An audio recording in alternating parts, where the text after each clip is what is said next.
C'est votre droit, avec l'Ordre des avocats du barreau de Lille. C'est votre droit sur Grand Lille TV, en partenariat avec l'Ordre des avocats du barreau de Lille. Nous accueillons aujourd'hui François Wilinski. Bonjour. Bonjour monsieur.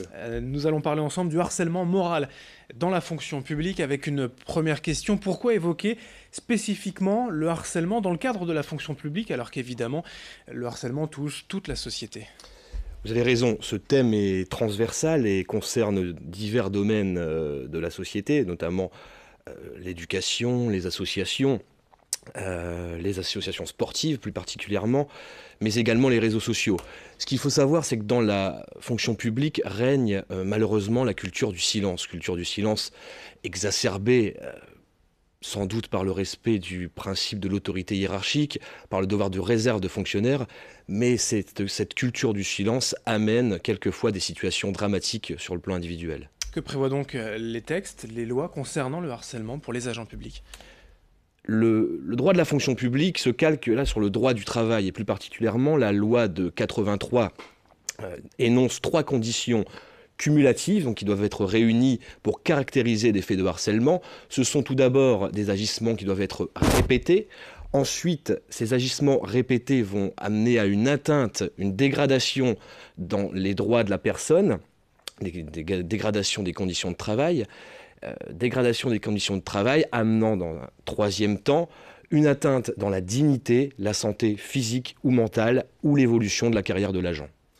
Comment s'opère donc au préalable la protection des agents publics qui s'estiment victimes de harcèlement ? Eh bien, tout simplement parce qu'on appelle la mise en œuvre de la protection fonctionnelle.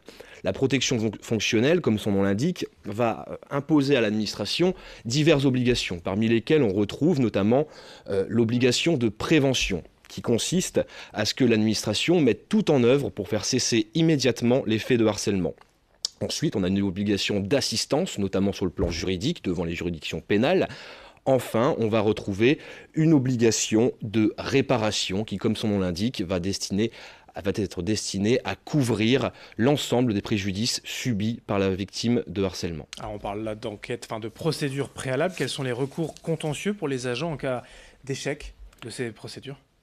Comme je viens de vous l'évoquer, l'administration est débitrice de l'obligation de tout mettre en œuvre pour faire cesser le fait de harcèlement. Donc on va considérer que quand elle est en carence, quand justement la mise en œuvre de la protection fonctionnelle n'a pas abouti, 2 solutions sont possibles devant les juridictions administratives.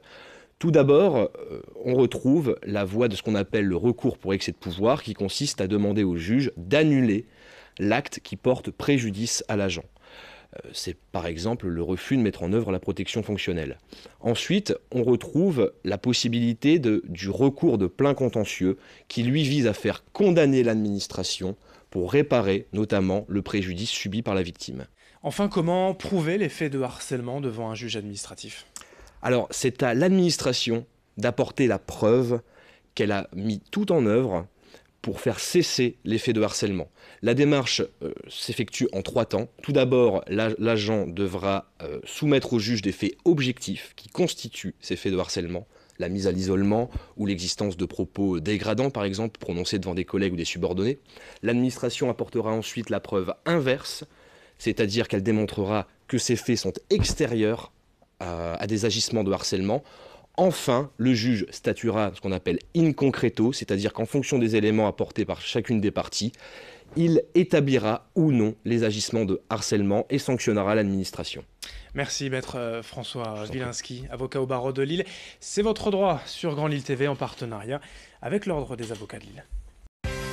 C'est votre droit, avec l'Ordre des avocats du barreau de Lille.